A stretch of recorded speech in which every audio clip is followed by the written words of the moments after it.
Name a normie job. Making coffee. Making coffee, boom, you're a barista. You're a barista. Now, I'm gonna tell you how to get rich as a barista because I can think that fast off the top of my head. The problem with most people in the world today is not that they do a normal thing, it's that they do a normal thing and they don't try to be the best at it. So you can be a barista and you can just make coffees, or you can be a barista that makes the fancy coffees and can turn over all the cups and do like the tricks and all the garbage. We have a man who became a billionaire from salt. Yes. From salt. You can all put salt on, he did it the best. Bam. So the first thing you need to do is get very good at making coffees. That's the first thing you need to do. Be able to do it in a fancy way. Then you need to solicit attention. Well, if you can make coffees in a fancy way, and you can hire a videographer, you can then begin to make fancy coffees in a fancy way, and you can make it look good with a finalized product, and you can get a nice video made that's well cut with some fancy music. You can begin to put them on Instagram and solicit people to watch your Instagram page. Now you have attention. How do you then turn that attention into money after you began to show your fancy coffees? Well, you could, let's say, put together a course or an academy or write a book on the magic of coffee or the secrets of coffee. And you would put a mystery on it. Don't say, I'll teach you how to make coffee. No, say the secrets of coffee. And you'd have a link in your Instagram page and it would be $9 and it would tell people the secrets how to make coffee, for example. You'd start to sell that for $9. You'd make a couple hundred or a couple thousand, not too much, but you continue to make fancy coffees. People continue to go to your Instagram page. You're now selling the secrets of how to make coffee. Then, after people start knowing you as being a barista, you start to make these $9. You have $20,000, $30,000 in the bank. What you can do is launch your own coffee brand. You can go on Alibaba.com. You can find some coffee beans. You can put your face on it because your face is now a recognized brand. You can get your own coffee beans. You can begin to sell them on Instagram. Before you know it, you're making $10,000 or $15,000 a month. You can start to do tours. You can start to put posters on your Instagram or in your Instagram stories saying, I'm gonna do master classes on how to make coffee, 20 people only, $1,000 each at this premium barista specialty coffee shop in London. The coffee shop will allow you to do it for free because they want people to know, get the advertising from you and your brand. You'll charge $1,000 each, that's 20 grand for a day. They teach people how to pour milk in a cup. Boom, you've got a coffee brand, you've got an online school, you're doing seminars, you were a nobody, you worked in Starbucks, you were a loser, you put in a little bit of effort, now you drive a Ferrari. Done. By extension, anyone who does not drive a Ferrari is a lazy idiot. It is that easy to get rich in the world today if you actually try. What I do is I try to change the world on more of a micro level. I don't try to change who runs the world, who controls the world, how the monetary system works, how fair or unfair it is. I try to look at the game and play the game as best as I understand the rules. So changing it on a micro level can be something as little as inspiring young men to get into shape, to care more about their health. You know, that should, in theory, lower the cost of healthcare for every developed nation if everybody listened to mine and Andrew's advice. And it's the micro level change that I'm more interested in pursuing myself. I'm not trying to run for office. I'm not trying to change the laws. And the world is set up the way it's set up. So I just try and win the game, as you have. You know, get a bunch of money, put it in your bank. Oh, what's the money worth? What's it backed by? I don't care. I have lots of it, and it can buy real things. It buys real food and real properties and real cars and, you know, real experiences, and it gets you plane tickets and private jets and all the things that you want. So do I really care what it's backed by? You know, it's not an issue that I try to alter. And I never will. Do you think maybe in some ways, whoever controls the world, the governments, the big corporations, they're just running a company like you're running a company and I'm running a company, and if we were controlling the world, we might run the company in a similar way?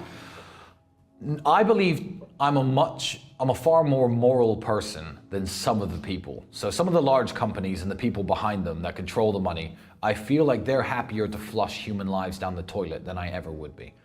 So when you look at some countries, Saudi Arabia as example, that's run like a business, and the leaders and the people sit around, they think, okay, we have this many resources, we have this much space, how do we best make our company profitable? How do we make it safe? How do we make everyone inside of it happy? I would be a far more moral leader. I wouldn't send young men to die in a pointless war.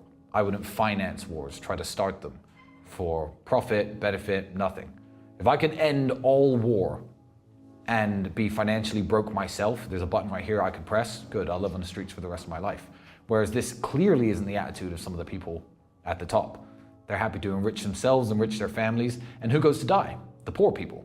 Poor people go and die, and of course now I have some money, but I am essentially a poor person with lots of money. I'm a working class guy, I come from a council estate. It's me and my people who have to march off to their wars and go and... We have another paradox that exists, and that's one about money, because you've essentially said that money corrupts. Yes. But you're rich as and you love money.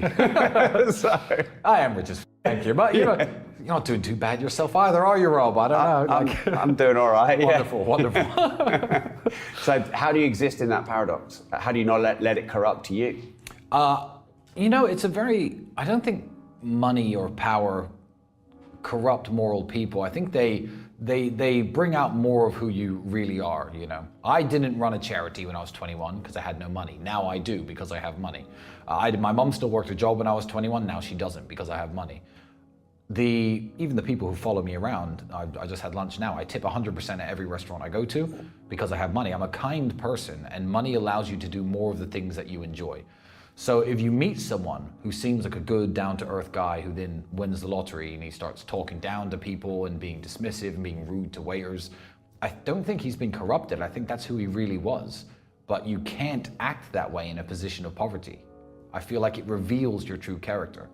So how do you stop money from corrupting people? I guess the answer is you don't. You have good people and bad people.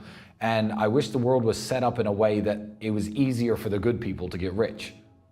Rather than, the evil, cutthroat, vindictive people, because capitalism is a system where it's easier if you're cutthroat to get rich than if you're kind and moral, I think. Yeah, I'd agree. Although, do you think we even have capitalism anymore? Yeah, it's tricky. I mean, capitalism is a system. For capitalism to be real, money has to be real. Money has to be backed by something other than a military that's willing to invade every single country, saying no names, and and overthrow their leaders when they don't like using their currency. So, for capitalism to be real, money has to be real. Personal ownership of wealth has to be real. What does your bank balance even mean? Nothing. Is it backed by gold or silver or anything? No. I mean, the only way to actually have wealth is to accumulate things that are expensive. So, I mean, if you own a bunch of properties, a bunch of cars, a bunch of gold, then you do have some wealth. But, capitalism means that every single intermediary exchange between goods and services is all cyberspace, smoke and mirrors, nothing. So, I guess in a way we don't have capitalism.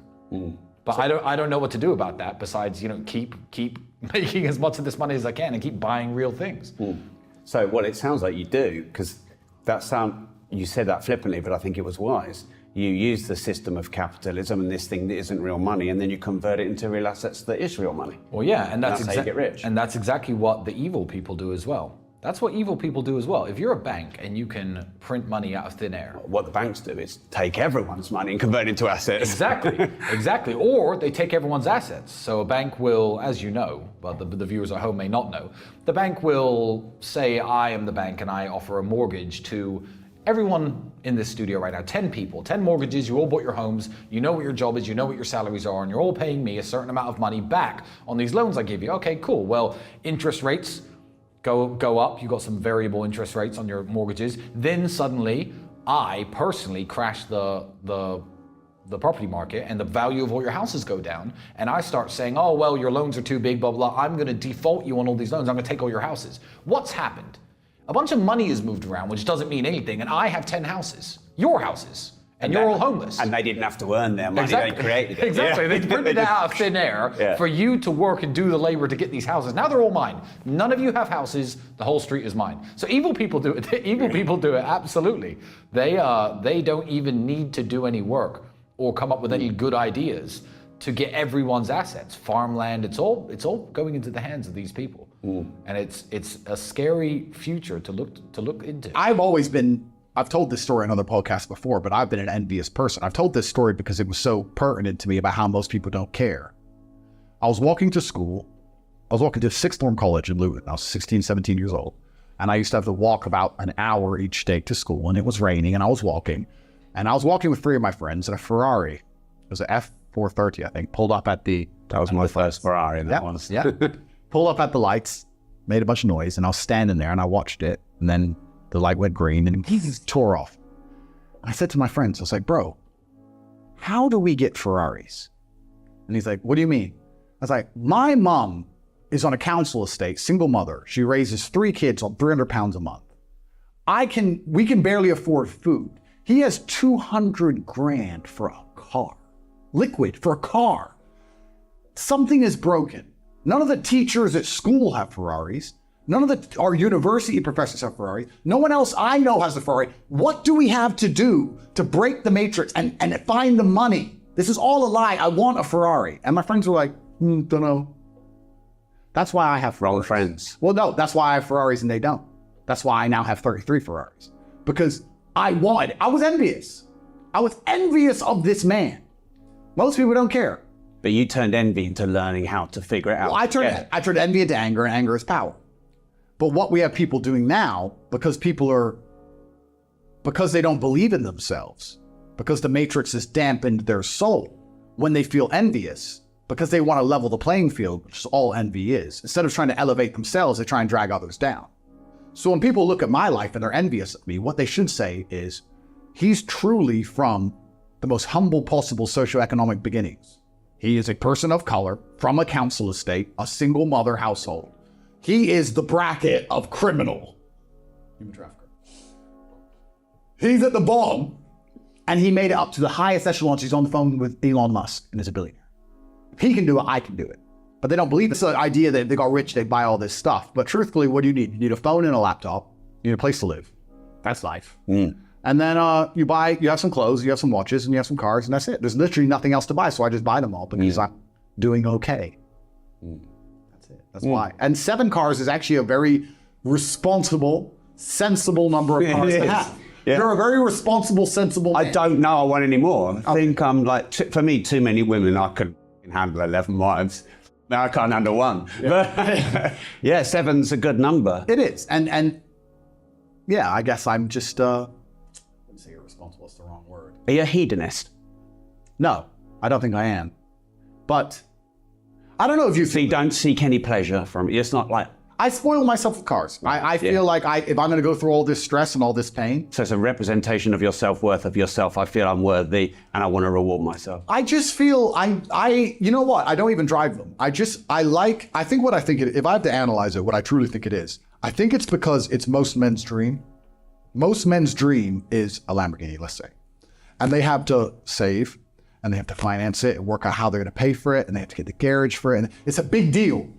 So by me trivializing that big deal, it highlights to me the echelon of my life. If I walk into a car dealer and say, what have you got right now? Oh, this and this. Okay. Don't ask the price.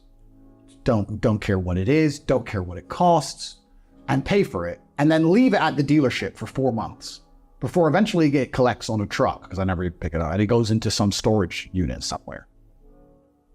It's like I get other people's dreams with ease. I take their dream scenario and I trivialize it into just, okay, I don't even want it. And I think that's what I enjoy about it.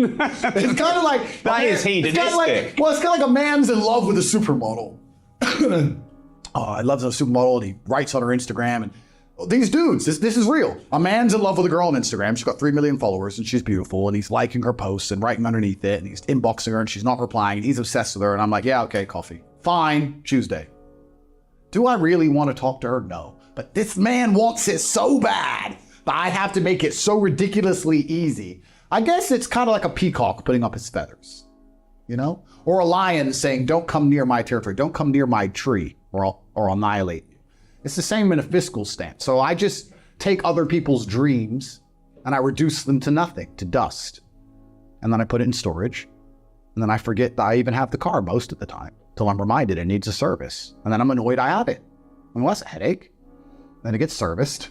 Then it goes back in storage.